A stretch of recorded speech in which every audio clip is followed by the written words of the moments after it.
Hi guys, good afternoon. Ito, bumili tayo ng beer sapuri. Ayan. Supplement.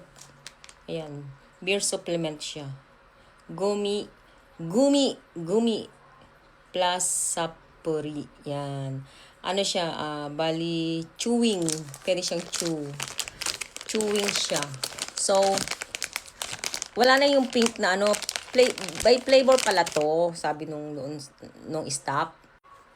Nabili ko itong mga madam sa Welsh Store kasi hindi ko alam kung meron nito sa Don Quixote, no? Kasi napanood ko lang din to dito sa TikTok.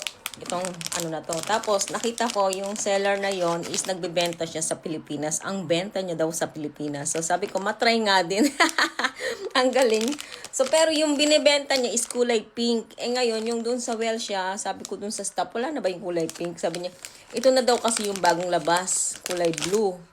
Ano siya, bali yung kanyang flavor. Yung kulay pink kasi, ang flavor nun is peach. Tapos, ito yung kulay, itong yellow na yan, ito ay lemon. So, yon, itry natin kung maganda siya kasi sabi nung iba, sabi kasi nung mga ibang nakapag-try na nito, pag nagpupo ka daw, lahat daw, ipupo daw ba, sabi.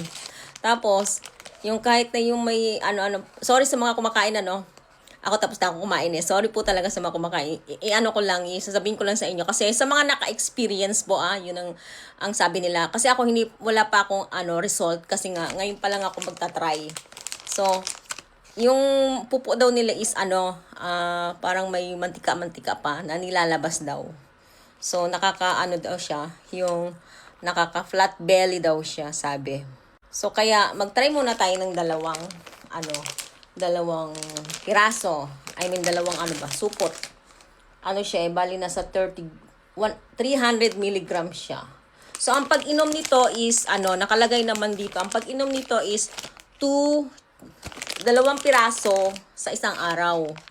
So, kaya, i-start na tayo ngayon, uminom kung anong mangyayari sa ating, pagka araw-araw nating kinakain. So, try nyo na rin to mga madam kapag, pagka yung gusto nyong mag-flat ang belly nyo. And sa katulad kong medyo busy talaga, as in wala na akong time mag-exercise. So kaya mag-try ako nito. Pero pag may time talaga ako, ibabalik ko yung paghuhula hoop ko.